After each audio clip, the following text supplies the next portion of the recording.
प्यारे बच्चों, अस्सलाम वालेकुम। उम्मीद है आप लोग खैरियत से होंगे। अल्लाह रब्बुल इज़्ज़त आप लोगों को खुश रखे। हाइड्रोकार्बन्स का स्टार्ट हमने लिया हुआ है, यूनिट 16 है आपकी किताब के अंदर, और उस पर लेक्चर नंबर 24 मैं आप लोगों के सामने लाया हूँ। रिलेटिव स्टेबिलिटी एंड रिएक्टिविटी हमारे पास मेन हेडिंग है, और इसके तहत आज का जो लेक्चर हमने देखना है वो है साइक्लोअल्केन्स। तो साइक्लोअल्केन्स की स्टेबिलिटी और एक्टिविटी को हमने चेक करना है। तो लेक्चर का स्टार्ट लेते हैं। मेरा नाम है ग़ुलाम नबी और आप देख रहे हैं हमारा प्यारा सा खूबसूरत सा चैनल केमिस्ट्री वाला। तो देखें, हमारे पास जो है साइक्लोअल्केन जो है, अल्केन जो रिंग की सूरत में हो। साइक्लिक से मुराद हम लेते हैं कि ऐसे कंपाउंड अल्केन्स के जो रिंग की सूरत में हो। अल्केन से मुराद हम कार्बन कार्बन में सिंगल बॉन्ड लेते हैं, इससे मुराद हमारा अल्केन होता है, अल्केन्स। तो हमने इनकी रिंग की सूरत में जो हमारे पास अल्केन्स मौजूद होते हैं, हमने देखना है कि इनकी रिएक्टिविटी क्या है, इनकी स्टेबिलिटी क्या है। और ख़ुसूसन इस पर शॉर्ट क्वेश्चन हमारे पास मौजूद होता है कि हमारे पास जो साइक्लोब्यूटेन है और हमारे पास जो साइक्लोप्रोपेन है, ये साइक्लोब्यूटेन है, साइक्लोब्यूटेन, और ये हमारे पास है साइक्लोप्रोपेन, साइक्लोप्रोपेन हमारे पास मौजूद है। इन दोनों में ज़्यादा स्टेबल कौन है और इनकी स्टेबिलिटी को भी हमने डिस्कस करना है। ये शॉर्ट क्वेश्चन में आपके एग्ज़ाम में आता रहता है, बोर्ड के एग्ज़ाम में। साइक्लोप्रोपेन से मुराद क्या है कि यहाँ जो कार्नर है, यहाँ पर कार्बन मौजूद है और हर कार्बन के 4 बॉन्ड पूरे करने हैं, तो यहाँ 2 लगा दें, यहाँ 2 लगा दें, यहाँ 2 लगा दें।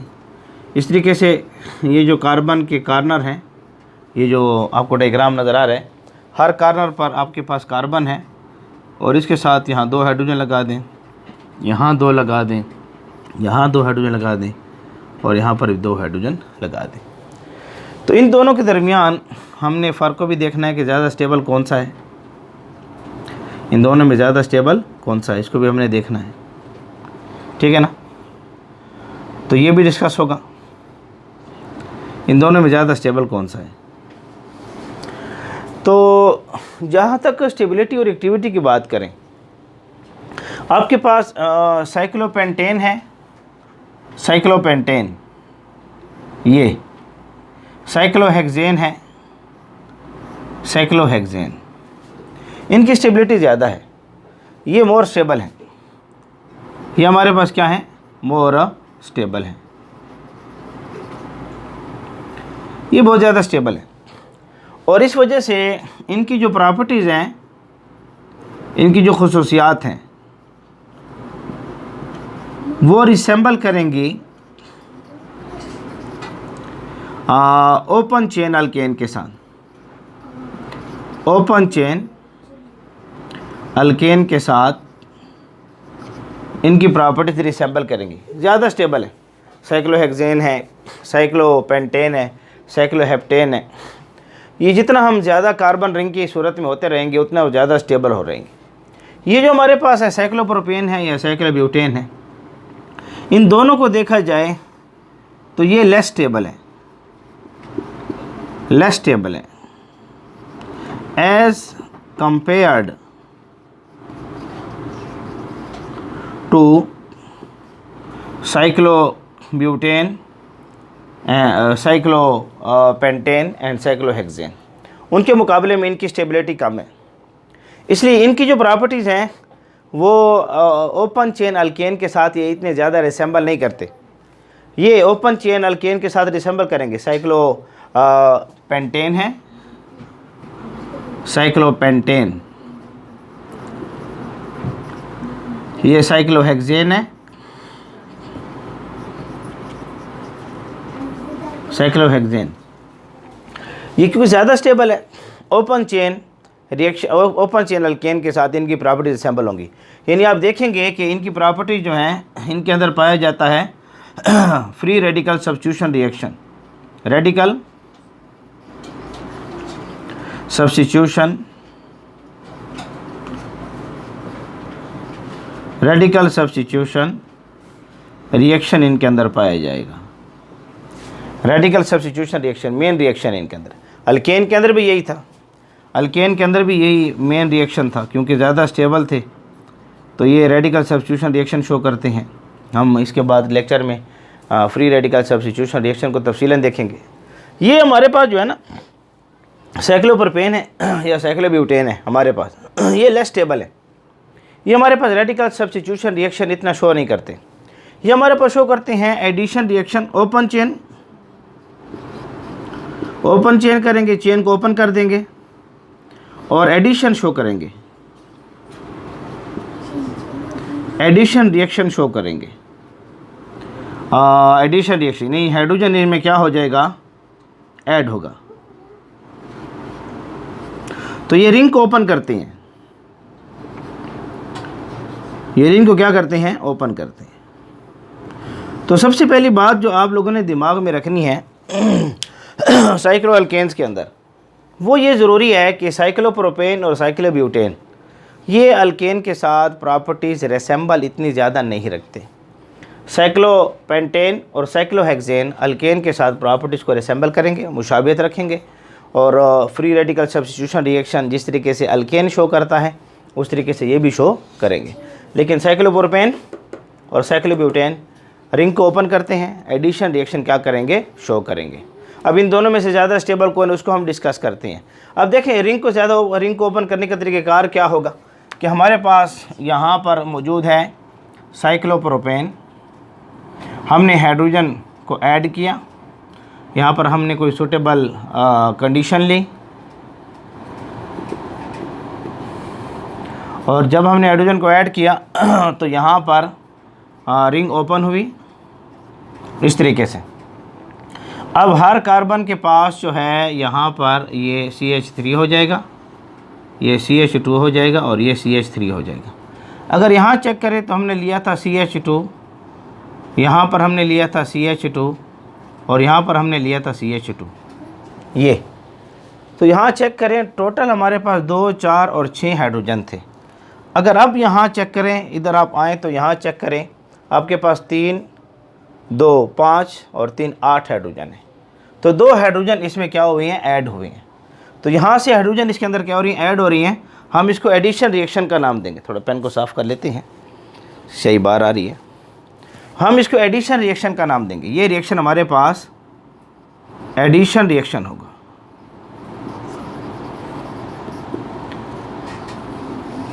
तो आप देख रहे हैं कि यहाँ पर जो है रिएक्शन में आपके पास जो है ये रिंग को ओपन कर रही हैं इस तरीके से। साइक्लोब्यूटेन है, साइक्लोब्यूटेन, यहाँ कार्बन है, यहाँ कार्बन है, यहाँ कार्बन है, यहाँ कार्बन है, और हर कार्बन के साथ 2 हाइड्रोजन भी लगे हुए हैं, हर कार्बन के साथ 2 हाइड्रोजन भी लगे हुए हैं। हम हाइड्रोजन इसमें ऐड करते हैं, रिंग ओपन होगा। आपके पास 1, 2, 3 और 4, यहाँ बनेगा CH3, यहाँ बनेगा CH2, CH2 और CH3, ये आपके पास बन जाएगा। ये प्रोपेन है, ये प्रोपेन, और ये ब्यूटेन बन गया, ब्यूटेन बन गया हमारे पास। अब यहाँ चेक करें टोटल हाइड्रोजन कितनी है, 2, 4, 6 और 8। लेकिन यहाँ चेक करें 3 हो जाएंगे, 5, 7 और 10। तो आपके पास 2 हाइड्रोजन इसमें क्या हुए हैं, ऐड हुए हैं। तो ये एडिशन रिएक्शन हो रहा है, रिंग ओपन हो रहा है। तो आपके पास साइक्लोप्रोपेन है, साइक्लोब्यूटेन है, ये रिंग को ओपन करेंगे और ओपन करने के बाद एडिशन रिएक्शन कर रही हैं। लेकिन जब हम देखते हैं साइक्लोपेंटेन और साइक्लोहेक्सेन में तो ये मोर स्टेबल है, और मोर स्टेबल होने की वजह से रिंग को ओपन नहीं करते। Not show ring opening reaction, not, अच्छा आम कंडीशन में अल्केन के लिहाज से not show ring open reaction at ordinary condition. आम हालात में ऐसे नहीं शो करेंगे, स्पेशल कंडीशन दे रहे हैं फिर ये रिंग ओपनिंग करेंगे। आम नॉर्मल कंडीशन में ये रिंग ओपनिंग रिएक्शन शो आसानी से नहीं करते, ये हमारे पास ज़्यादा आसानी से शो करते हैं। अब हमारे पास जो शॉर्ट क्वेश्चन बनता है ना, इन दोनों में से ज़्यादा स्टेबल कौन है, साइक्लोप्रोपेन और साइक्लोब्यूटेन में स्टेबिलिटी को डिस्कस करना है। इन दोनों में ज़्यादा स्टेबल हमारे पास कौन है? एमसीक्यूज़ का पॉइंट यहाँ पर है। तो जब हम एक्सपेरिमेंटल बेस पर आते हैं तो यहाँ पर जब रिंग ओपन हुई है तो ये रिंग ओपन हुई है 80 डिग्री सेंटीग्रेड के ऊपर। यहाँ जो रिंग ओपन हुई है ये हुई है 200 डिग्री सेंटीग्रेड के ऊपर। आप देख रहे हैं कि एक 80 डिग्री सेंटीग्रेड पर रिंग ओपन कर रहा है और एक 200 डिग्री सेंटीग्रेड पर रिंग को ओपन कर रहे हैं। इस लिहाज से देखा जाए तो ये मोर स्टेबल है। 200 डिग्री सेंटीग्रेड साइक्लोब्यूटेन को चाहिए कि ओपन चेन में कन्वर्ट हो जाता है। ये 80 डिग्री सेंटीग्रेड पर कन्वर्ट हो रहा है। इस लिहाज से दोनों में स्टेबिलिटी को अगर हम चेक करें तो cyclobutane is more stable then cyclopropane. Cyclobutane जो है, अगर हम स्टेबिलिटी को डिस्कस करना चाह रहे हैं तो ऑब्जेक्टिव के पॉइंट को अच्छे तरीके से दिमाग में रख लें कि साइक्लोब्यूटेन जो है ये साइक्लोप्रोपेन से ज़्यादा स्टेबल है। इसकी वजह क्या है, रीज़न क्या है? इसकी रीज़न तो मैं डिस्कस कर चुका हूँ और रीज़न इसके लिए एंगल स्ट्रेन।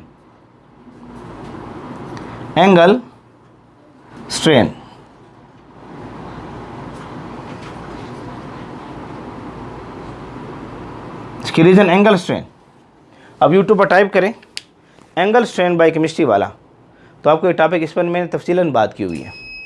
यहाँ पर एंगल स्ट्रेन कम है, यहाँ पर एंगल स्ट्रेन ज़्यादा है। यहाँ पर देखें, यहाँ पर जो एंगल बन रहा है हमारे पास 90 डिग्री का बनता है, यहाँ पर एंगल बनता है 60 डिग्री का। और यहाँ कार्बन कार्बन में सिंगल बॉन्ड है, यहाँ भी सिंगल बॉन्ड है, यहाँ भी सिंगल बॉन्ड है। और आपको पता है कि जहाँ कार्बन कार्बन सिंगल बॉन्ड रखता है वहाँ पर जो एंगल बनता है, एंगल वो बनता है 109.5 डिग्री। टेट्राहेड्रल एंगल बनता है। sp3 हाइब्रिडाइजेशन होती है, sp3 हाइब्रिडाइजेशन। अब यूट्यूब पर टाइप करें sp3 हाइब्रिडाइजेशन बायोकेमिस्ट्री वाला तो आपको मिल जाएगा। टेट्राहेड्रल एंगल बनता है और टेट्राहेड्रल एंगल हमारे पास होता है 109.5 हमारे पास पाया जाता है। तो यहाँ 109.5 की बजाय आ रहा है 90। तो अगर हम इसके एंगल स्ट्रेन निकालें तो मैंने एंगल स्ट्रेन का फॉर्मूला आप लोगों को समझाया था कि 109.5 से 90 को नफ़ी कर दें और 2 पर डिवाइड कर दें। इस तरीके से यहाँ पर 109.5 से नफ़ी कर दें 60 को और 2 पर डिवाइड कर दें, आपके पास एंगल स्ट्रेन निकलेगा। एंगल स्ट्रेन 109.5 नफ़ी 60 आप करते हैं तो आपके पास आता है 24.75 डिग्री। यहाँ पर अगर आप नफ़ी करते हैं तो यहाँ एंगल स्ट्रेन आपके पास आ रहा है 9.75, यानी डिविएशन एंगल में कमी आई है, डिविएशन हुई है। तो बहरहाल यहाँ पर कितना आ रहा है 24.75, यहाँ पर आ रहा है 9.75। और याद रखें जितना एंगल स्ट्रेन ज़्यादा होता जाएगा उतना स्टेबिलिटी कम होती जाएगी।